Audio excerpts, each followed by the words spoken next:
Dinosaurs, ये शब्द सुनते ही आपके दिमाग में कई विचित्र प्राणियों की झलक आ रही होगी। इन विचित्र प्राणियों में से कई प्राणी बहुत छोटे तो कई बहुत बड़े आकार के हुआ करते थे। कई प्राणी शाकाहारी हुआ करते थे तो कई प्राणी मांसाहारी। लेकिन आज की इस वीडियो में हम दो मांसाहारी डायनासोर टायरानोसोरस रेक्स और मांजुंगासोरस के बीच में कंपैरिजन करके ये पता करेंगे कि इन दोनों में से कौन ज़्यादा ताकतवर था और कौन किसे 1v1 बैटल में हरा सकता है। तो अगर आपने अभी तक हमारे चैनल को सब्सक्राइब नहीं किया है तो हमारे चैनल को सब्सक्राइब जरूर करें। टायरानोसोरस रेक्स या टी-रेक्स जनरली मांजुंगासोरस से बड़ा और शक्तिशाली होता था।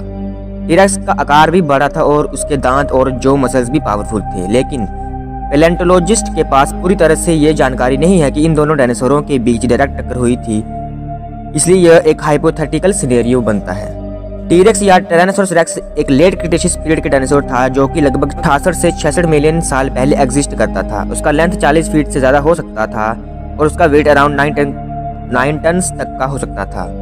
टी-रेक्स का स्ट्रॉन्ग जॉ और लार्ज टीथ उसे एक पावरफुल प्रे प्रेडेटर बनाते थे। मांजुंगासोरस यह मैडागास्कर से मिलने वाला डायनासोर था। ये काफी छोटा होता था इन कंपैरिजन टायरानोसोरस रेक्स से।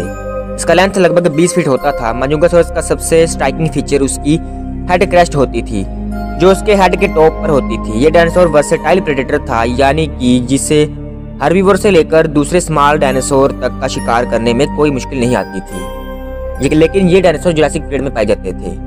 टी-रेक्स का डोमिनेंस नॉर्थ अमेरिका में था जबकि मांजुंगासोरस का मैडागास्कर की आइसोलेटेड एनवायरनमेंट में रहता था। हर एक डायनासोर का अपना एक यूनिक इकोलॉजिकल स्थान होता था, लेकिन टी-रेक्स का बड़ा साइज और रोबस्ट स्ट्रक्चर उसको एक एपेक्स प्रेडेटर बनाते थे। मांजुंगासोरस और टी-रेक्स दोनों ही पावरफुल थेरापोड डायनासोर थे, लेकिन टी-रेक्स जनरली बड़ा और रोबस्ट था। उसका बड़ा साइज, पावरफुल जॉ मसल्स और लार्ज टीथ उसको एक फॉर्मिडेबल प्रेडेटर बनाते थे।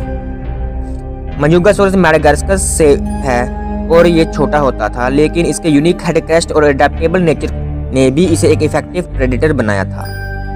अगर हम ओवरऑल बात करें तो टी-रेक्स का शरीर, साइज और स्ट्रेंथ ने उसे डोमिनेट बना दिया था।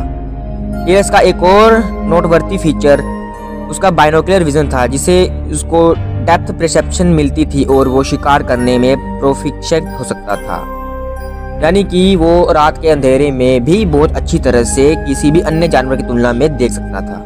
इसका स्ट्रॉन्ग हिंड लिम्स ने उसे फास्ट रनिंग और इफेक्टिव हंटिंग के लिए कैपेबल बना दिया था।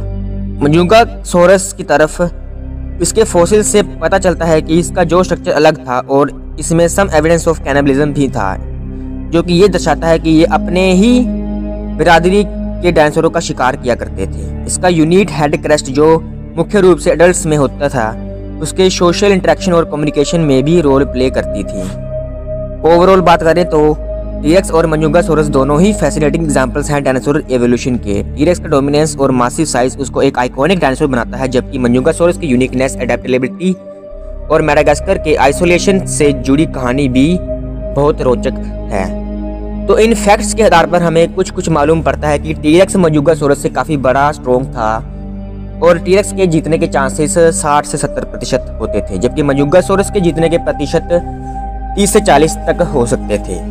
इनकी आपस में टक्कर संभव नहीं हो सकती थी क्योंकि टी-रेक्स लेट क्रिटेशियस पीरियड में पाया जाता था जबकि मांजुंगासोरस जुरासिक पीरियड में। तो आप सभी लोगों का क्या कहना है इस फैक्ट के आधार पर इस वीडियो में कि इन दोनों में से कौन जीतेगा? हमें कमेंट में जरूर बताएं और आने वाले ऐसी ही वीडियोस को देखने के लिए हमारा चैनल सब्सक्राइब करें। Animal facts Hindi. धन्यवाद।